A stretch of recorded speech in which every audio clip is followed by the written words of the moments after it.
why do they even do gag orders? They never enforce them. I mean, I'm just exhausted by this.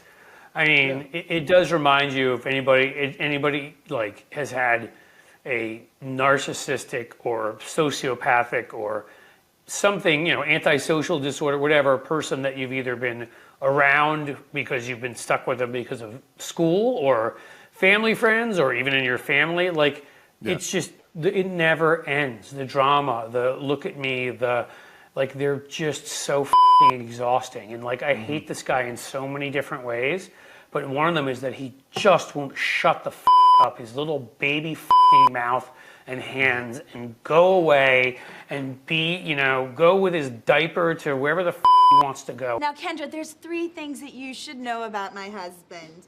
He's the most brilliant man that I've ever met. His stories can be a little dry, though, and he has the body of a baby. What's the 3rd one? Well, ahoy there! Hope everyone brought their appetites. There's the man of the hour. Be down in just a sec. And leave us alone and just live the pathetic life he's lived. Like, I'm so tired of him. God.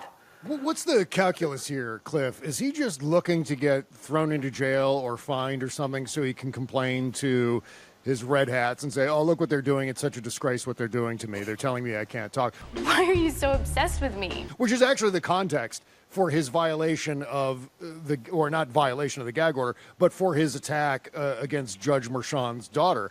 He started out by screaming about the gag order and how unfair it is to Trump.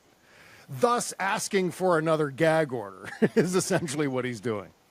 I mean, I wish I could come up with new ways to describe him, you know, but he's a little baby. I mean, he's a 6-year-old fighting over a swing. Mitchell! So glad you could finally come over for dinner. Those last quarter numbers are definitely a cause for celebration. Honey, what am I looking at? You're looking at the man who's going to make me CFO? He has no more intellectual intelligence, emotional intelligence.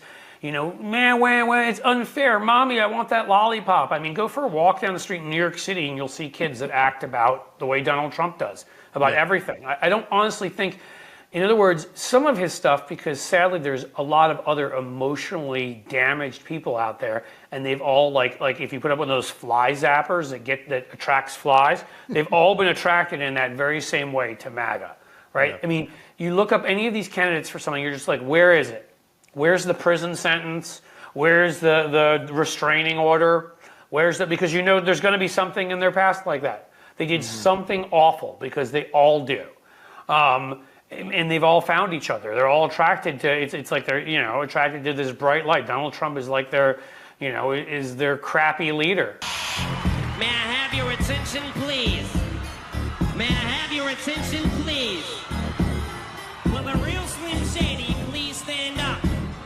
I think sometimes it works out for him well, because there's so many other whiners and complainers. But no, I mean, to give him the credit of that there's any thought behind what he does, no. I mean, I think there's some people that use his insanity and maybe egg him on to do something because they know strategically it could help. So there could be that, but he doesn't think on that level. He's not strategic about anything in his life. You know, he just is a whiny little f***ing crapulent baby who's sitting there like, oh, my life's so tough and everybody's so mean to me. And I mean, God.